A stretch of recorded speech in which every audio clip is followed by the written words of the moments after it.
Have you ever wondered if the headlines we see today about tensions in the Middle East could be part of a much older story? A story that might lead to a future war. And surprisingly, a new temple in Jerusalem sounds like a movie plot. But these ideas come from ancient prophecies in the Bible, specifically from the books of Daniel and Matthew.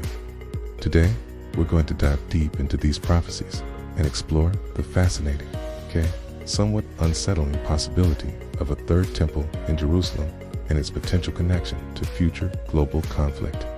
Let's start by setting the stage.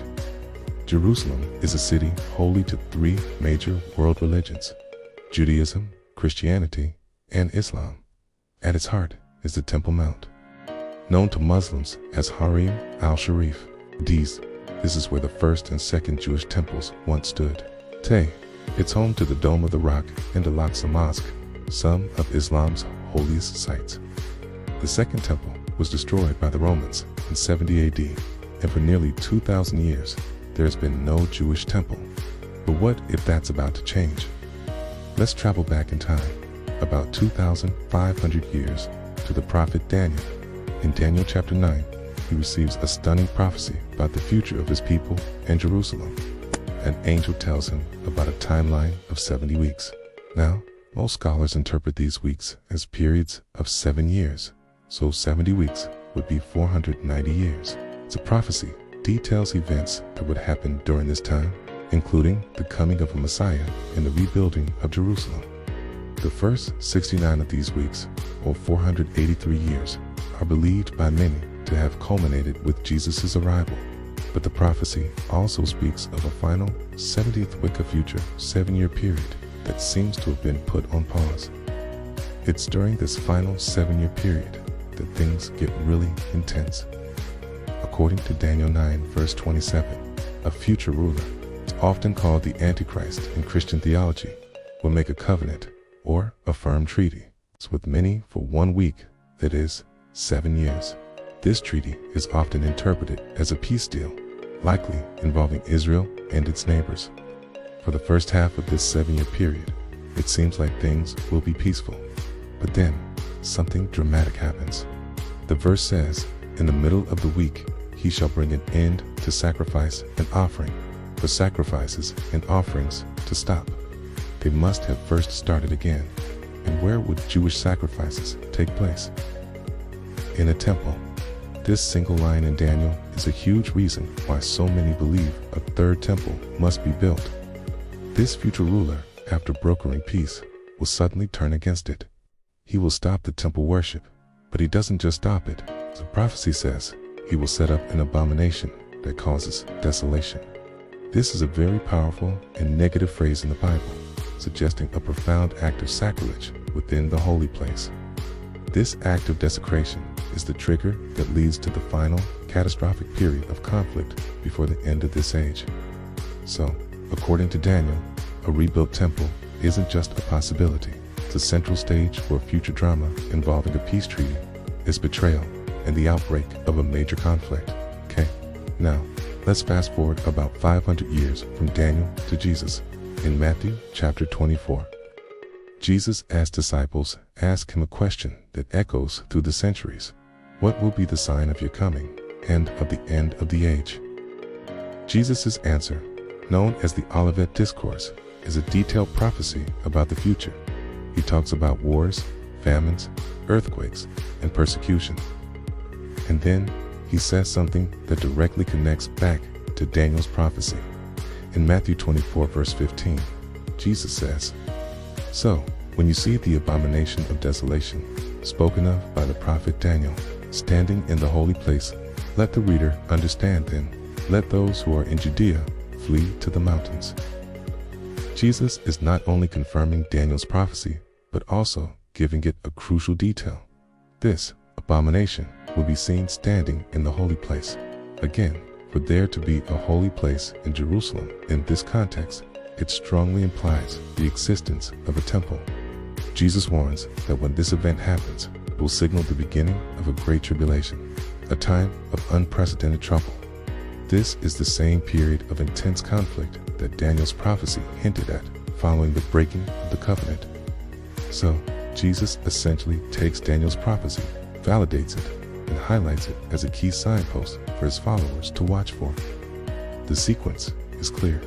A temple exists, an act of great desecration occurs within it, and this event kicks off a period of immense global suffering and war. So, we have these two ancient prophecies, one from Daniel and one from Jesus, both pointing to a future temple as a central element in a sequence of events that leads to widespread conflict. But is this just ancient literature, or are there signs today that this could actually happen? Well, it's not just talk. For decades, there have been dedicated groups in Israel working towards the rebuilding of a third temple. Organizations like the Temple Institute in Jerusalem have already created all the necessary vessels, priestly garments, and even the altar. All according to the detailed instructions in the Bible. They have trained priests and are actively preparing for the day when they can resume temple worship. They've even created a golden menorah, a 7-branched candelabra, which is on public display in Jerusalem. They are also working to identify and breed a perfect red heifer, an animal whose ashes are required for purification rituals necessary to consecrate the temple grounds. This isn't a fringe movement. It's a serious, well-funded, and dedicated effort.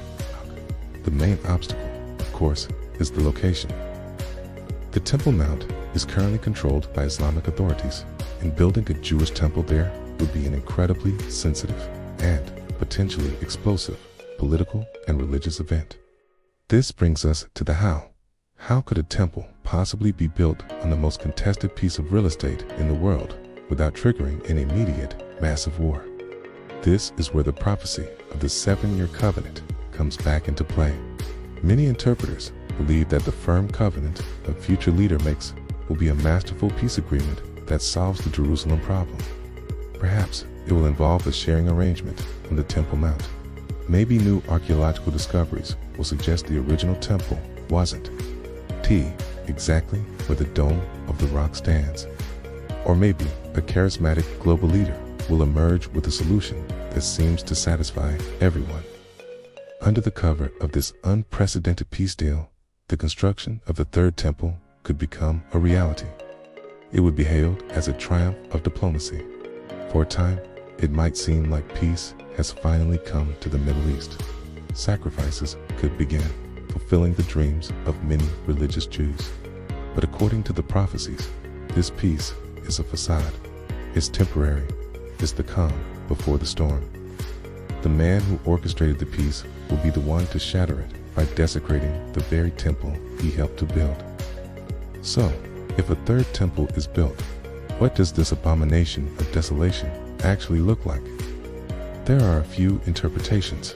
Some believe the Antichrist figure will literally set up an idol of himself in the temple and demand to be worshipped as God. The Apostle Paul, in 2 Thessalonians chapter 2, seems to support this idea.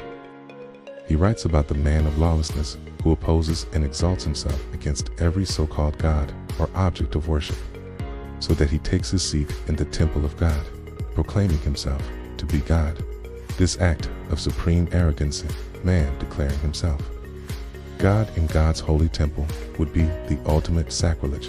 It would be a direct challenge to the authority of God himself. Other interpretations are more symbolic, but the core idea remains: a profound desecration that defiles the holy place and triggers God's judgment. Regardless of the exact form it takes, both Daniel and Jesus identified this event as the point of no return. It's the final straw that plunges the world into the Great Tribulation, a period of war, disaster, and suffering unlike anything ever seen before. So, is a rebuilt temple in Jerusalem tied to war? According to a straightforward reading of Daniel 9 and Matthew 24, the answer is a definitive yes. But the connection is more complex than build a temple, get a war. The sequence is nuanced. First, there's a peace deal that allows the temple to be built. Then, the temple functions for a short time. After that, the peace deal is violently broken by the leader who made it through a great act of desecration in the temple. It is this act of betrayal and sacrilege that directly ignites the final terrible war. The temple itself isn't the cause of the war. It is the stage upon which the cause of the war of the betrayal by world leaders played out for all to see. It serves as a prophetic alarm bell. When you see the abomination standing in the holy place, Jesus said, that's when the real trouble begins. As we watch world events unfold, especially in the Middle East, it's hard not to see how the pieces could fall into place. The desire for a temple is real and growing. The need for a comprehensive peace deal is more desperate than ever. The technology and political maneuvering for a single world leader to rise to prominence are well within the realm of possibility. These prophecies aren't just ancient stories. They provide a framework, a lens through which we can view current events and potential future scenarios. It's a sobering thought. The construction of a third temple, which would be celebrated by so many as a miraculous fulfillment of biblical promise and a sign of peace, could ironically be the final prelude to the greatest conflict in human history. It forces us to look beyond the immediate headlines and consider the deeper spiritual and prophetic currents that may be shaping our world. This isn't about fear-mongering, it's about understanding. It's about being aware of what these ancient texts say and watching to see if our world is moving in that direction. The connection between the new temple and a future war is a powerful and challenging idea. One that reminds us that some of the oldest words ever written might just have the most to say about our future. Thank you so much for joining me on this deep dive into biblical prophecy. What do you think? Do you believe a third temple will be built? Let me know your thoughts in the comments below. And if you found this exploration fascinating, please give this video a thumbs up and subscribe for more content that connects ancient wisdom with our modern world. Stay curious and see you next time.